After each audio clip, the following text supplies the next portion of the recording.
Hello students, welcome back to elite tutors. चलिए इस video में हम फिर से देखने वाले हैं 1 मार्क्स के क्वेश्चन जो बोर्ड एग्जाम में आपसे पूछे जा सकते हैं स्टूडेंट्स। तो चलिए पहला क्वेश्चन देखेंगे। क्या लिखा है कि write the following quadratic equations in standard form and write the values of A, b and c. और ये क्वेश्चन आप देखोगे तो बोर्ड के मार्च 2020 के पेपर में पूछा भी गया था स्टूडेंट्स।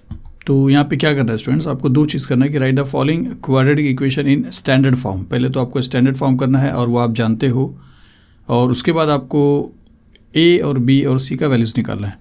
तो चलिए स्टैंडर्ड फॉर्म को लिखने के लिए आप जानते हो कि कोई भी इक्वेशन अगर स्टैंडर्ड फॉर्म में आपको लिखना है तो वो ये फॉर्म में होना चाहिए, a x square plus b x plus c which is equal to, मतलब पहले स्क्वायर वाला सबसे पहले 2 टाइम एक्स सबसे पहले, फिर 1 टाइम एक्स और फिर 0 टाइम एक्स। तो यहाँ पे अगर आप क्वेश्चन देखते हो सोल्यूशन में फर्स्ट वाले में जो आपको दिया है X square minus 3 which is equal to X. तो यहाँ पे स्क्वायर वाला पहले है तो वो ठीक है, तो हम ऐसा बोल सकते हैं देयरफॉर एक्स स्क्वायर, और उसके बाद आपको एक्स वाला चाहिए जो राइट साइड में है, तो आपको यहाँ पे लाना है तो माइनस एक्स हो जाएगा क्योंकि वहाँ पे प्लस एक्स है। और फिर आपको विदाउट एक्स वाला चाहिए जो यहाँ पे ऑलरेडी लेफ्ट साइड में है, तो -3 ही रहेगा, और ये यहाँ पे आ चुका तो वहाँ पे हो जाएगा 0। अब इसको अगर आप a x square plus b x plus c equals to 0 से कंपेयर करेंगे, सिंस ये 1 मार्क का तो आपको सब कुछ लिखना नहीं है, तो आप डायरेक्टली ए का वैल्यू बता सकते हो यहाँ पे क्या है, बी का क्या है, सी का क्या है। तो ए का वैल्यू आपको मिलता है यहाँ पे 1, और बी का वैल्यू आपको मिलेगा -1, और सी का वैल्यू आपको मिलता है -3। तो इस तरीके से सॉल्व करना है। सेकेंड क्वेश्चन अगर आप देखते हो तो ये लिखा है 2x square minus 5x plus 7 which is equal to 0। तो यहाँ पे ऑलरेडी अरेंज्ड है स्टूडेंट्स, पहले एक्स स्क्वायर पहले है, फिर एक्स वाला सेकंड है और विदाउट एक्स वाला थर्ड है। तो डायरेक्टली अगर आप ए बी सी का वैल्यू लिखोगे तो आपको मिल जाएगा। तो हम बोल सकते हैं देयरफॉर ए यहाँ पे एक्स स्क्वायर के पहले जो रहता है वो ए होता है, तो यहाँ पे 2 है, और बी यहाँ पे जो एक्स के पहले रहेगा तो वो यहाँ पे -5 है, और सी लास्ट वाला जो बचेगा वो है तो यहाँ पे 7 है। तो सिंपल है स्टूडेंट्स, लेकिन ये सारी चीज़ ऐसे क्वेश्चंस आते हैं बोर्ड एग्जाम में, ये आपको समझ के रखना है। चलिए इसके बाद देखते हैं। इसके बाद फिर से एक क्वेश्चन है कि write the following quadratic equations in standard form, और ये आपको खुद प्रैक्टिस करना है और आपको अपने आंसर को कमेंट करना है, एक दूसरे के साथ शेयर करना है और चेक करना है कि आंसर राइट है या नहीं।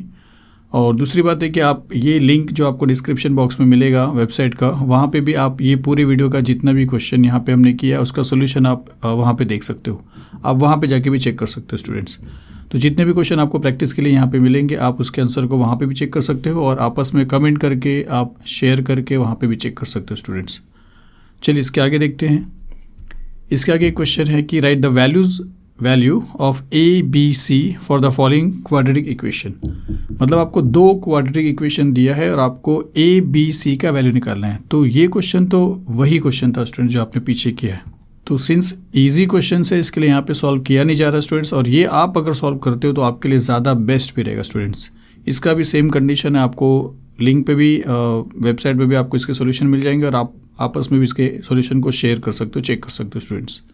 चलिए आगे देखते हैं। तो आगे आपसे जो क्वेश्चन पूछा वो क्या पूछा कि write the roots of the following quadratic equation, और रूट्स मतलब सॉल्यूशन।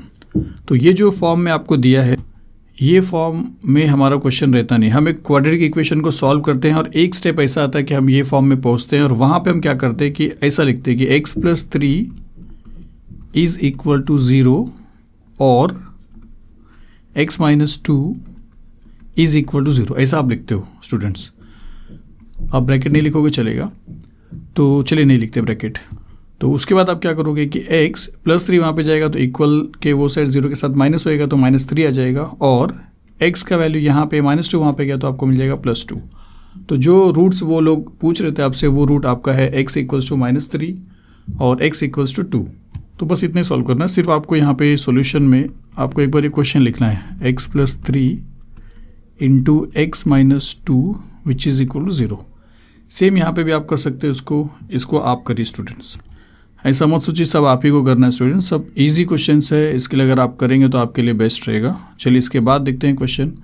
यहाँ पे फिर से write the roots of the following quadratic equation है, जिसमें ये वाला चीज़ आपको पीछे वाले क्वेश्चन के साथ मैच होएगा, लेकिन ये वाला कैसे सॉल्व करोगे आप स्टूडेंट्स। यहाँ पे 2 ब्रैकेट दे के आपको बोला है 0, तो आप लिखोगे पीछे के जैसे कि x - 3 = 0 और x - 4 = 0 और x का वैल्यू आप निकाल लोगे। लेकिन ये उसके जैसा नहीं है, और यहाँ पे भी आपको रूट पूछा है। तो यहाँ पे आपको फैक्टराइजेशन मेथड जो है उस मेथड से आपको इसको सॉल्व करना पड़ेगा, जहाँ पे आपको टेबल रीड करना पड़ता है वो मेथड से। तो चलिए ये वाला क्वेश्चन हम यहाँ पे सॉल्व करते हैं। सॉल्यूशन में सेकंड क्वेश्चन देखने वाले स्टूडेंट्स। तो सेकंड क्वेश्चन यहाँ पे लिखते हैं कि X square minus X minus 2 which is equal to 0। अब हम क्या करते थे, यहाँ पे जो कोएफिशिएंट है उसको लास्ट वाले नंबर से मल्टीप्लाई करते थे। तो 1 को -2 से अगर आप मल्टीप्लाई करोगे, और यहाँ पे देखिए शॉर्ट फॉर्म में भी आप जल्दी से कर सकते हो, आप ये फॉर्म में डायरेक्टली लिख सकते हो क्योंकि यहाँ पे जब कोई नंबर नहीं रहता तो आप एक स्टेप में ये फॉर्म में ला सकते हो। मैं आपको बता रहा हूँ कि 1 को अगर -2 से मल्टीप्लाई करोगे तो -2 आएगा। अब यहाँ पे क्या करना है, आपको टेबल रीड करना है 2 का। साइन तो आप छोड़ दीजिए, मतलब टेबल आपको रीड करना है 2 का, और इसके जस्ट बाजू में माइनस है तो माइनस करके लाना है इसके आगे का नंबर 1। और ये सारे डिटेल वीडियोस में है स्टूडेंट्स, यहाँ पे मैं कोई चीज़ नया नहीं कर रहा हूँ। तो आपको टेबल रीड करना है 2 का और माइनस करके लाना है 1, तो आपको मिलेगा 2 1 ज़ा 2। फिर मैंने बोला था अगर यहाँ पे माइनस है तो इसका जो भी साइन रहेगा ग्रेटर नंबर को जाएगा, और इसका अपोजिट इसको जाएगा। तो यहाँ पे -2 और +1 आपको मिल रहा है। तो जब यहाँ पे कोई नंबर नहीं रहेगा तो आप इसको डायरेक्टली ऐसा लिख सकते हो कि x -2 इसके जैसा और x +1 which is equal to 0। और फिर आप ऐसा बोल सकते हो कि x -2 इज इक्वल टू 0 और x +1 is equal to 0। Therefore x which is equal to 2 और x which is equal to -1। तो इसके दो सॉल्यूशन रूट जो आपको मिलते हैं, एक 2 मिलता है और एक -1 मिलता है। तो चलिए अब इसके आगे का जो क्वेश्चन है वो देखते हैं। आगे का क्वेश्चन आपको क्या बोला कि determine the nature of the roots if b² - 4ac is less than 0 and b² - 4ac is greater than 0। तो आप जानते हो और हमने किया भी है वीडियो में कि डेल्टा का वैल्यू मतलब b² - 4ac का वैल्यू अगर 0 से छोटा होता है तो इनके जिस भी क्वाड्रेटिक इक्वेशन को आपको सॉल्व करना है उसका अगर डेल्टा का वैल्यू उसका अगर b² - 4ac का वैल्यू 0 से छोटा आता है तो उसका जो सोल्यूशन रहेगा वो नॉट रियल रहेगा स्टूडेंट्स।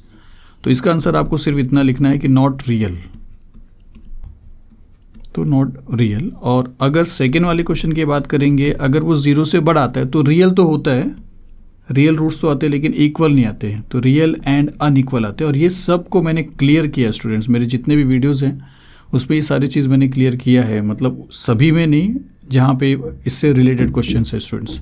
और एक थर्ड कंडीशन कब आ सकता है, जब आपका b² - 4ac 0 के इक्वल रहेगा। तो उस टाइम में रियल तो रहेंगे लेकिन इक्वल भी रहेंगे, दोनों का वैल्यू आपको सेम मिलेगा। ये सब कुछ भी मैं वैसा बात नहीं कर रहा हूँ स्टूडेंट्स, ये सब आपको समझ में आएगा अगर आपने पहले की वीडियोस देखे हैं तो, या जहाँ पे मैंने इसको एक्सप्लेन किया वहाँ पे। तो बस आपको इतना समझना है कि 0 से कम रहेगा अगर डेल्टा का वैल्यू तो आपको नॉट रियल मिलेगा, 0 से बड़ा रहेगा तो रियल तो मिलेगा लेकिन दोनों वैल्यू अलग अलग रहेंगे, अनइक्वल। और अगर डेल्टा 0 के बराबर रहेगा b² - 4ac तो रियल भी रहेगा और दोनों वैल्यू सेम आएगा, तो उसको बोलेंगे रियल एंड इक्वल। चलिए इसके आगे देखते हैं। इसके आगे है कि if a is 2, b is -11, c is 15, find the values of b² - 4ac। एक मिनट स्टूडेंट्स, तो अब आपको क्या बोला कि अगर a का वैल्यू 2 है, b का वैल्यू -11 है, c का वैल्यू 15 है, तो b² - 4ac का वैल्यू निकालिए। तो सॉल्यूशन में आप चाहिए तो एक बार लिख सकते हो कि a इज़ गिवन 2, b है आपके पास -11 और c आपके पास है 15। देयरफॉर आप बोल सकते हो कि b² - 4ac is equal to, तो b² है, b का वैल्यू -11 है तो -11 का स्क्वायर हो जाएगा, फिर माइनस है तो माइनस होएगा, फिर 4 है तो 4 हो जाएगा, फिर इंटू a है, a का वैल्यू आपके पास 2 है, इंटू c है, c का वैल्यू आपके पास 15 है। तो अब माइनस का स्क्वायर प्लस हो जाएगा, 11 का स्क्वायर आपको मिल जाएगा 121। फिर यहाँ पे एक ही माइनस और कोई साइन नहीं है तो आप माइनस लिख सकते हो।